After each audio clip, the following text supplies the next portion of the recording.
we're here to have a chat about your wonderful book. I have to say, I can't put this down. I keep rereading chapters because the key elements in this, from young children and the impact of good attachment, the impact of good relationships, and the elements of love throughout all of this book, just makes me realise so much why what we do in our careers when we're working with young people, why it's so important to really focus on this, and you bring it out so well. So yeah, it's fantastic. Thank you so much for bringing this, and thank you for inviting us to be a part of it. We've absolutely loved it. I suppose, one of the things that Alison and I keep asking ourselves is, what made you think we could add any value to this book? And, seeing the prolific authors and speakers that have contributed to this, we feel in a very special place being included. Well, you are special, which is why you're included. And it's so lovely to talk to you about it. And I felt quite emotional then when you were describing what it feels like to read something that just has this thread all the way through it. And actually, maybe even more like it's rope, like thread is so tenuous, and actually it's a real solid part of how we pull together and think about relationships at the core of everything. And it's really easy to say, oh, we work with relationships, oh yes, relationships are at the heart of everything that we do. But actually I wanted to pull together a book that made explicit what that looks like in practice. How do we take some of the knowledge and wisdom that we have about attachment, adversity and trauma, and bring that to life in our practice so that children and young people really feel the benefit. So deliberately, the book is with professionals in practice, really thinking about how do we utilize this knowledge and this wisdom, and how do we do that across with a view of thinking across the life course. Yeah. So we're always holding in mind the child, but also the adult that the child can become. Yeah.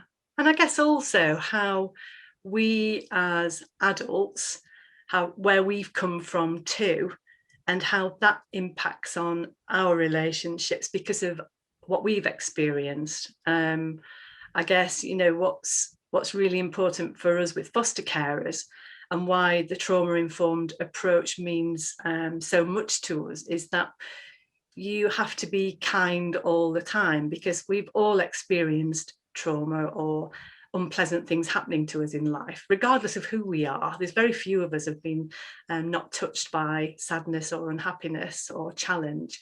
And I think what we try and do with our trauma-informed approach is we work with foster carers in a similar way, not the same way, but in a similar way to how we expect them to work with the children. So we create secure bases. We enable foster carers to, they can have off days, because we do have off days, that's human, and we're not going to judge them about that. We're going to listen and be empathic and support them to find their path, which is what we do with young people as well. But we have to start it with our staff, with our foster carers, with people who work with us as the bigger team around the children as well. And it starts with ourselves, do you think?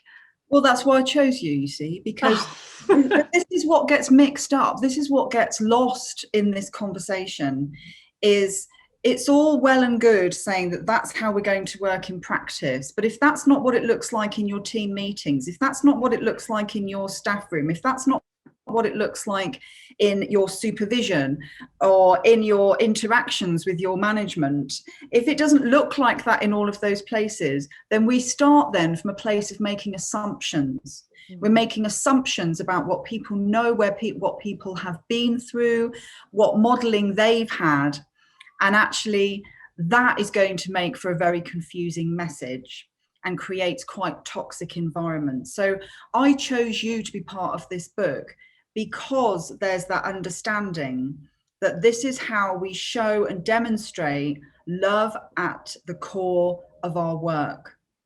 And in a culture where children's services have been increasingly commodified and increasingly focused on profit, having an organisation who talks about love at the heart of its practice shouldn't be, but is, a breath of fresh air. Well, thank you for that. That's brilliant. And it is something that we deliberately set out to do. You know, we could have done things very differently, and it actually attracts a certain tribe of people, because you have to really feel that you want to be in a relationship, I think, because, you know, some foster carers who we meet, you know, they're wonderful. They do a fantastic job. They don't necessarily want to be in a relationship with us. They want to do a great job and they don't need you to get involved. But I don't think that's trauma informed support. That's not a relational support, because you don't know how you're going to feel, and if you don't let people in, then people can't help you to be even better at what you're doing. So it's and I think it comes out of fear. I think there's a lot of, you know, for example, people who want to transfer to us, they've been used to a certain way of working, and it's quite hard to understand perhaps how we're aiming to work. And when we talk about relational kind of support, some people just don't get it. And it's trying to actually unpick that to help them see the benefits of, you know, don't stay with an agency perhaps where you don't feel valued or supported or cared for. Come and dance with us in the sunshine, because then you'll see the difference, you'll feel the difference. But it's a big decision to make. And I think because there's quite a lot of cynics still within, particularly within our sector, that when we say about doing it in a certain way, they go, yeah, well, we've heard that before. Because people, like you said, people will market that, but don't actually do it. And it's hard to test it until you're actually in it, isn't it, I guess? And what you're talking about really is trust. You know, how do you take people on that journey? That means that you are trustworthy. And that's part of the work of relationships, isn't it? You know, we don't wander into anything until we've been through some sort of process of observing, watching, feeling, experiencing, which I wonder if there's any kind of way that, we can create spaces where people can test something and see what that feels like. What does a relational approach mean? Because the other thing is it can be quite confronting, can't it? This idea of being in relationship. But actually, if you're going to work the way you want to work, it's so important and vital, because if you can't cultivate that relationship with you, then it's going to be harder to cultivate the relationship with the child or young person, potentially. Potentially, not necessarily, I don't think, but potentially, because you want people to be able to have the kind of relationship that you can also see what's your relationship like. What happens when you have to have difficult conversations? How are they received? How are they conducted? What language is used? So you need that relational stuff to show you where a person is coming from, because then that gives you comfort and trust in how they'll be with actually what is the most important person in all of this, is the child. Absolutely. And that comes, I guess, with the secure base around the people who are providing the loving care and support, hopefully unconditionally, where they can have that totally dedicated relationship where they will truly advocate for that young person, whatever that takes. They have to feel secure and safe too. And the trust is great, because you only know if you trust someone if you actually trust them.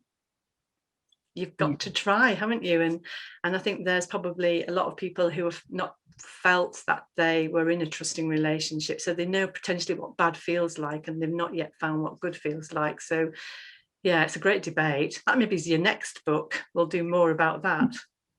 I've already got a few ideas. I can imagine. Yeah, I can imagine. Now you've got an event coming up, haven't you, on by Eventbrite, looking at your book group. So we've been promoting that. We'll put a little link on that as well, because I know that it'd be great to get a lot of people who are closely working with young people and children to join in and listen to what so many of the contributors to your book have got to say.